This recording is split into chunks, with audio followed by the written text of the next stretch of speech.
Hi నమస్తే welcome to Mara media నేను మీ కేవీఆర్ రాజకీయాల్లో ఒక పుల్ల ఇటు తిప్పి ఇటు మారిస్తే ఎంత పెద్ద దుమారం అవుతుందో నిరూపించే ఫోటో ఇది దీని గురించి డీటెయిల్గా మాట్లాడుకుందాం ముందుగా ఈ స్టోరీ కంటే ముందు అంటే చాలా పెద్ద అనాలిటికల్ స్టోరీ కాబట్టి కొంచెం ఓపికగా వినాల్సిందిగా విజ్ఞప్తి చేస్తూ రీసెంట్గా ఈ నెల 18న వైఎస్ జగన్మోహన్ రెడ్డి పల్నాడు పర్యటనలోకి వెళ్ళి రెంటపాల అనే ఒక ఊర్లో నాగమల్లేశ్వరరావు అనే తన పార్టీ కార్యకర్త ఆ గ్రామ ఉప సర్పంచ్ ఆత్మహత్య చేసుకొని చనిపోతే ఏడాది తర్వాత ఆ కుటుంబం ఆ గ్రామం మొత్తం కలిసి ఆయనకు ఒక కాంస్య విగ్రహం పెడుతుంది. సో దాని ఆవిష్కరణతో పాటు ఆ కుటుంబాన్ని పరామర్శించేందుకు వైఎస్ జగన్మోహన్ రెడ్డి వెళ్తే ఇక ఈ పచ్చమూక పచ్చహామాస్ గాలంతా ఏ రేంజ్లో గాడిద లెక్క ఒంటరి పెట్టినో చూసారు కదా.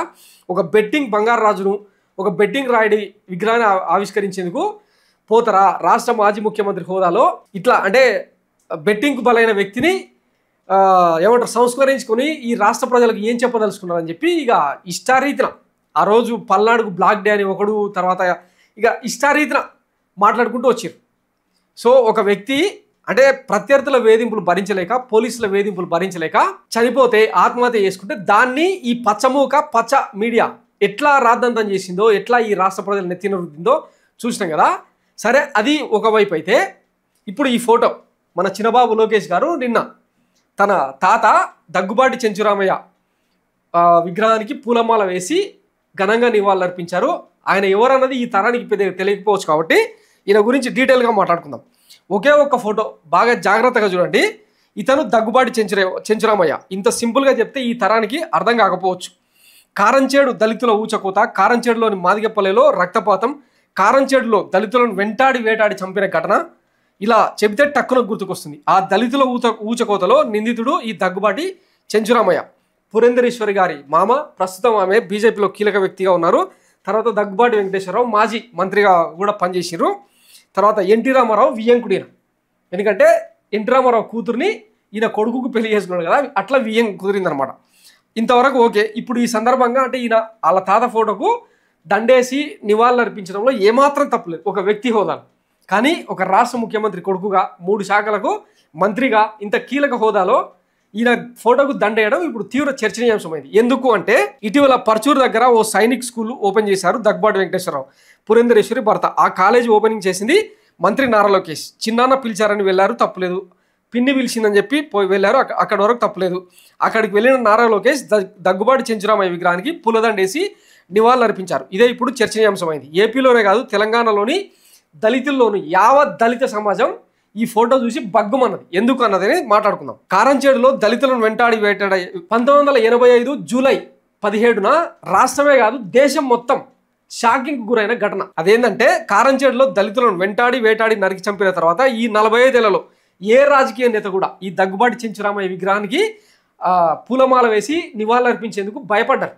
కారణం ఏంటంటే ఆఖరికి దగ్గుబాటి వెంకటేశ్వరరావు గారు తర్వాత ఆయన సతీమణి దగ్గుబాటి పురంధరేశ్వరి మేడం కూడా తన మామకు తన తండ్రికి నివాళులు అర్పించేందుకు ఆ ఫోటోలు బయటకు రాకుండా జాగ్రత్త పడ్డారు. కారణం ఏంటి అంటే ఇంత ఘోర ఘటన అది. అలాంటిది నారా లోకేష్ పూలదండలు వేయడం అనేది చర్చనీయాంశమైంది. దళితులను అవమానించినట్టు అయింది. ఇక్కడ ఈ మొత్తం సినారియోలో అంటే ఈ దండేసి దండం పెట్టడంలో ఈ ఫోటో బయటికి రావడంలో నారా లోకేష్ ఒక పాయింట్ మిస్ అయ్యింది. అదేంటంటే ఆయన మీకు చుట్టమే కావచ్చు, తాత అవుతారు, తప్పులేదు. ఓ తాతకు మీరు నివాళులు అర్పించడం అస్సలు ఏమాత్రం తప్పులేదు.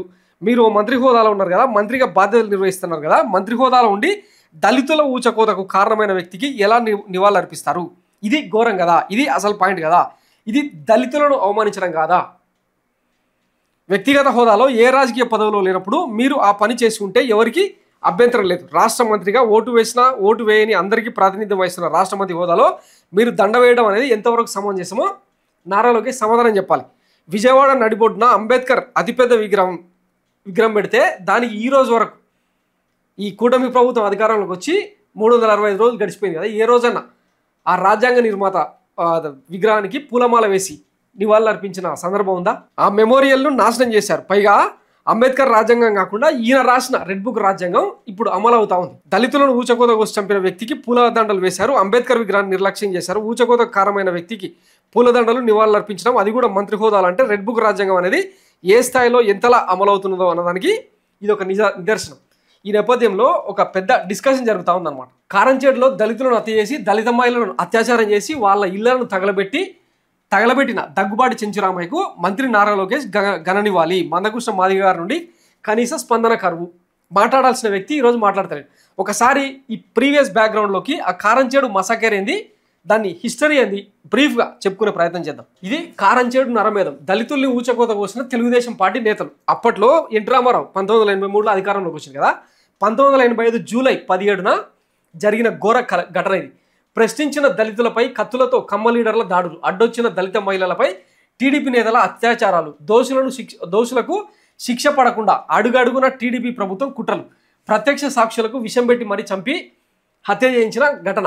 కారంచేడు ఘటనకు ఇది ఎప్పుడో వచ్చిన స్టోరీ అనమాట. ఈ రోజుకు 1985లో అంటే ఈ రోజుకు 40 ఏళ్ళు పూర్తయిందనమాట.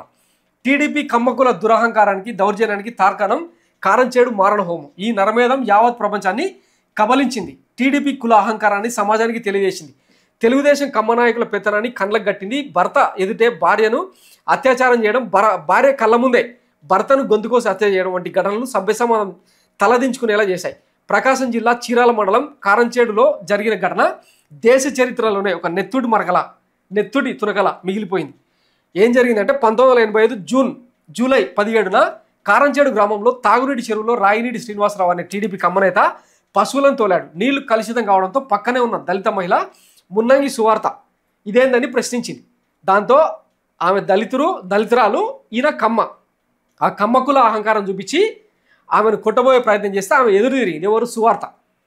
ఇంకా దాంతో ఆ చుట్టుపక్కల ఉన్న కమ్మ ల్యాండ్ లార్డ్స్ అందరూ ఏకమై, ఎందుకంటే పైన ప్రభుత్వం మనదే, హోంమంత్రి మనదే, ఎమ్మెల్యే మనోడే, మొత్తం ఇంత ప్రభుత్వాన్ని శాసిస్తున్న తరుణంలో మనల్ని దళితులు ఛాలెంజ్ చేస్తారా అన్న అహంకారం పెళ్ళుబికి మొత్తం చుట్టుపక్కల ఉన్న కమ్మ కుల సామాజిక వర్గం మొత్తం వచ్చి ఎట్లా కత్తులు, బరిసెలు, గొడ్డళ్ళు, గండ్రగొడ్డళ్ళు అన్నీ తీసుకొని వచ్చి ఇక్కడ ఈ కారంచేడు అనే గ్రామం మొత్తం 14,000 పైచిలకు జనాభాతో ఉంటుంది. అందులో 6,000కు పైగా జనాభా కమ్మ కుల సామాజిక వర్గానికి చెందిన వాళ్ళే.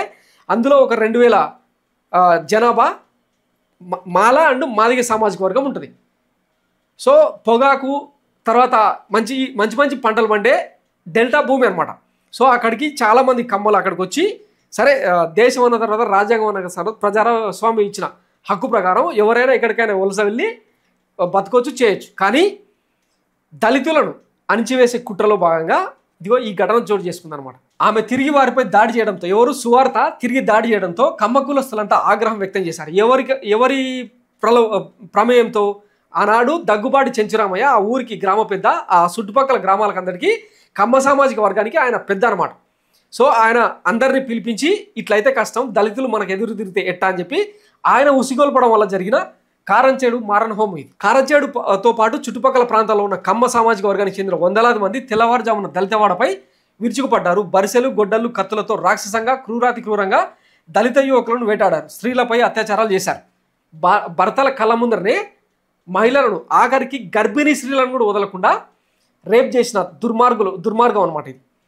ఉగ్రవాదుల్లాగే అక్కడితో ఆగకుండా గాయపడ్డ మహిళలను ఒకచోట చేర్చి తగలబెట్టేందుకు ప్రయత్నించారు. ఈ ఘటనలో తేళ్ల మోషే, తేళ్ల ముత్తయ్య, తేళ్ల యెహోవా, దుడ్డు వందనం, దుడ్డు రమేష్, దుడ్డు అబ్రహంలు మరణించగా వందలాది మంది తీవ్రంగా గాయపడ్డారు.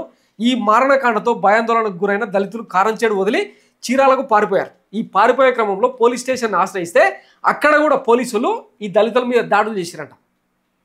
ఇంత ఘోర కలి అది. ఈ దాడిలో చంద్రబాబు సన్నిహితుడు దగ్గుబాటి పురేంద్రేశ్వరి మామయ్య, దగ్గుబాటి చెంచురామయ్య కీలక పాత్ర పోషించారు. ఆయన ఆధ్వర్యంలోనే ఈ దాడి జరిగింది. చంద్రబాబుతో పాటు మరింత మంది టీడీపీ పెద్దలు కమ్మ కులస్తులు అండగా నిలిచారు. దళితులకు మాత్రం ఊచకోత విధించారు. అనేక చట్టాలకు ఈ కారంచేడు ఘటనే స్ఫూర్తి. సో ఈ ఎపిసోడ్ తర్వాత కారంచేడు మృతవీరుల రుధిర క్షేత్రం అని వాళ్ళ సమాధులకు ఒక జ్ఞాపకార్థం కట్టడంతో, దాని తర్వాత ప్రజా సంఘాలు, మానవ హక్కుల సంఘాలు దేశవ్యాప్తంగా కత్తి పద్మారావుతో సహా చాలామంది దళితులనే కాదు అన్ని రకాల వర్గాలు, సామాజిక వర్గాలు ఈ కారంచేడుకు వచ్చి పెద్ద ఎత్తున ఉద్యమాలు చేయడంతో ఆ తర్వాత దేశంలో SC/ST అట్రాసిటీ యాక్ట్ రూపొందించబడింది అనమాట. ఈ ఘటన కారణంగా ఈ మారణహోమం తర్వాత దళితులు తమ అస్తిత్వం కోసం, హక్కుల కోసం, ఆత్మరక్షణ కోసం పిడికిలి బిగించారు. 1989లో వచ్చిన SC/ST అట్రాసిటీ చట్టంతో పాటు దేశవ్యాప్తంగా సాగిన పలు దళిత ఉద్యమాలకు కారంచేడు ఘటనే స్ఫూర్తి. దళితుల సమస్యలన్నింటికీ పరిష్కారం రాజ్యాధికారమే అన్న రాజ్యాంగ నిర్మాత అంబేద్కర్ నినాదాన్ని దళితుల మెదళ్లలో నింపింది. దళిత కులాల సమస్యలను సమాజంలో ప్రభుత్వంలో చర్చకు పెట్టింది. ఎంతోమంది కవులు, కళాకారులు, ఉద్యమకారులు, సామాజికవేత్తలు కారంచేడు ఘటనను తమ ఆటపాటల ద్వారా ఈ సమాజానికి తెలియజేసి వారిలో ఆత్మస్థైర్యం నింపారు. ఇప్పటి వరకు హరిజనులుగా, ఎస్సీలుగా పిలువబడుతున్న వారిని దళిత బహుజనులనే చైతన్యవంతమైన పదాల్ని ప్రజలకు పరిచయం చేసింది కారంచేడు ఉద్యమం. దళితుల సంక్షేమ చట్టాల రూపకల్పనలో కారంచేడు ఘటన ప్రభుత్వాలకు ఒక రెఫరెన్స్లా నేటికి ఉపయోగపడుతుంది. కారంచేడు మృతవీరుల అందించిన స్ఫూర్తితో దళిత బహుజనుల సమాజం ముందుకు నడవాలని ఆశిస్తూ మృతవీరులకు జోహార్లు అంటూ వార్త కథనం. ఆ రోజు పేపర్లలో వచ్చిన వార్త ఏంటంటే పంట పొలాల్లో పులి చంపిన లేడినెత్తురు. అయితే ఈ మొత్తం ఘటనలో ఈ దోషులకు శిక్ష పడడానికి 3 దశాబ్దాలు పట్టింది. అంటే ఈ కమ్మ సామాజిక వర్గం టీడీపీ పార్టీ ఎంతలా లాబింగ్ చేసి ఉండొచ్చు ఈ న్యాయ వ్యవస్థలో. సార్ అది కూడా చూడండి. కారంచేడు ఘటన 1985లో జరిగింది. కానీ 2008 నాటికి సుప్రీంకోర్టును ఆశ్రయిస్తే తప్ప ఈ కేసులో తీర్పు రాలేదు. స్థానిక కోర్టు 30 మందికి పైగా, ఒక ముగ్గురికేమో ఉరిశిక్ష విధించింది, మరో 30 మందికేమో యావజ్జీవ కారాగార శిక్ష విధించింది. వీళ్ళు పైకోర్టుకి వెళ్ళడంతో దళిత సామాజిక వర్గం నుంచి కూడా కొంతమంది డెలిగేషన్ తీసుకొని సుప్రీంకోర్టుకి వెళ్ళడంతో 2008లో సుప్రీంకోర్టు ఒక తీర్పునిచ్చిందనమాట. దీనికి ప్రధాన కారణం తెలుగుదేశం పార్టీ కారంచేడు ఘటన జరిగిన వెంటనే టీడీపీ నాయకులు, కమ్మ పెద్దలను రక్షించే పనిలో పడ్డారు. ఈ నెత్తుడి ఘటనపై యావత్ దేశం నిరసన తెలియజేసిన తెలుగుదేశం మాత్రం దోషులను కాపాడేందుకు ప్రయత్నం చేసింది. ఈ ఘటనకు సాక్షులుగా నిలిచిన వారిని విషం పెట్టి హత్య చేయించారు. జిల్లా కోర్టు, హైకోర్టుల్లో పేరు మోసిన లాయర్లను నియమించారు. న్యాయ వ్యవస్థను మేనేజ్ చేసి దోషులకు శిక్ష పడకుండా చేశారు. బాధితులకు న్యాయం దక్కకపోవడంపై దళిత వర్గాలకు అనేక పోరాటాలు చేశారు. చివరికి 2008లో సుప్రీంకోర్టు జోక్యం చేసుకుని తుది తీర్పు వెల్లడించింది. కానీ అప్పటికే ఈ ఘటనకు కారణమైన చాలామంది దోషులు చనిపోయారు అనమాట, కాలం చేశారు. ఈ ఘటనలో కారంచేడు ఘటనకు ప్రత్యక్ష సాక్షిగా ఉన్న అలీసమ్మ అనే మహిళను అందరూ చూస్తుండగా గొంతులో విషం పోసి చంపేశారు. ఈ ఘటనకు కారణమైన మన ఇంతటి దుర్మార్గానికి కారణమైన, ఇంతటి దాష్టికానికి, ఇంతటి ఘోరకానికి కారణమైన వ్యక్తి ఫోటోకు మంత్రి హోదాలు. వాస్తవానికి అంటే అది వాళ్ళ కుటుంబ వ్యవహారం అయితే అయి ఉండొచ్చు. మనవడిగా ఆయన పోయి ఆ నివాళులు అర్పించిన, దండేసినా ఎవరికి ఆక్షేపణ లేదు, అభ్యంతరం అంతకన్నా లేదు. కానీ మంత్రి హోదాలో వెళ్ళి ఎప్పుడైతే దండేసిండో అసలు ఈ దళిత సామాజిక వర్గానికి, దళితులకు ఉమ్మడి ఆంధ్రప్రదేశ్ మొత్తంగా ఏం చెప్పదలుచుకున్నారు వీళ్ళు అంటే మేము రాసేదే రెడ్ బుక్ రాజ్యాంగం, తల్లిని అవమానించినందుకు రెడ్ బుక్ రాజ్యాంగం రాసినని చెప్పుకున్నాడు కదా. మరి నాటి ఘటనలో దళితులను ఊచకోత కోసిన దగ్గుబాటి చెంచురామయ్యకు దండేసి ఏం చెప్పదలుచుకున్నారు? సో నిలదీయాల్సిన అవసరం ఉంది. దీని మీద గతంలో మైరా మీడియాలో నెంబర్ ఆఫ్ స్టోరీస్ చేసినాం. ఒకసారి మళ్ళీ వీలైతే కింద లింక్స్ ఇస్తాం, అవి కూడా చూసే ప్రయత్నం చేయండి. నాటి ఘటనలో కత్తి పద్మరావు అంటే డీటెయిల్గా ఏమంటారు ఫ్యాక్ట్ ఫైండింగ్ పేరుతో, నిజ నిర్ధారణ కమిటీ పేరుతో ఆయన ఛార్జ్ తీసుకున్న నేపథ్యంలో ఆయన చెప్పిన ప్రత్యక్ష వాదనను ఒకసారి వినండి. ఆ దగ్గుబాటి చెంచురామ ఇంట్లో సమావేశంలో సరే మాదిగలు దగ్గుబాటి చెంచురామ ఇంట్లో సమావేశం జరిగింది. ఆ దగ్గుబాటి చెంచురామ ఇంట్లో సమావేశంలో సరే మాదిగలు నీళ్లు తీసుకునేటప్పుడు మాదిగలు కుంటకి వీళ్ళు నీళ్ళకెళ్ళారు. నీళ్ళకెళ్తే ఒక గేదెను కూడా దోలుకెళ్ళాడు పోతుని సీనాయన. గేదెకి కుడితి నీళ్ళు పెట్టి ఆ నీళ్ళు ఆ మాది కుంటలోకి నెట్టాడు. అప్పుడు సువార్తన ఇట్లా మా నీళ్ళను మురిగి చేయటం ఏంటి, మీ నీళ్ళను బాగుంచుకొని ఇక్కడ గేదెలు దొరికి రావటం అని అడ్డుకుంది. అప్పుడు ఈ చండ్రకోలతో ఆమెను కొట్టబోయాడు. ఆమె బిందె అడ్డం పెట్టింది. ఒక మాదిగి స్త్రీ బింది రేపేదాకా వచ్చింది, ఇక మనం కమ్మవారు బతకడం ఎందుకు అని అందరూ కూడి ఈయన దగ్గరికి వెళ్ళారు. సరే ఆయన అప్పుడు ముఖ్యమంత్రి వియ్యంకుడు. ఒక ముఖ్యమంత్రి వియ్యంకుడు ఊర్లోనే మాదిగలు ఎదురు తిరిగితే మరి మామూలు ఘటన ఎట్లా ఉంటుంది. కాబట్టి వీళ్ళకి ఏదో ఒక గుణపాఠం చెప్పాలి అన్నట్టు 4-5 ఊళ్ళోళ్ళని పోగు చేసి ఆ చుట్టుపక్కల ఉండేటువంటి స్వర్ణ, కుంకులమూరు అన్ని కమ్మవారు అందరిని కూడా పోగు చేసి ఆ దాడి చేశారు. ఆ దాడిలో బరిసెలు, సూలాలు, గండ్రగొడ్డళ్ళు, తర్వాత సరిగిబాదులు తీసుకొని పొలాలెంటబడి కారంచేడు మాదిగల్ని వెంటాడి వేటాడి చంపి తర్వాత గుండెల్లో గుణపాలు గుచ్చి, బరిసెలు గుచ్చి, గొండ్రగొడ్డలతో నరికి ముక్కలు ముక్కలు చేసి ఒక్కొక్క ఒంట్లో 130-150 పోట్లు పొడిచి కక్ష తీర్చుకుంటే అంత కులకక్ష ఎందుకు వచ్చింది అని మేము వాళ్ళందరిని అడిగాం.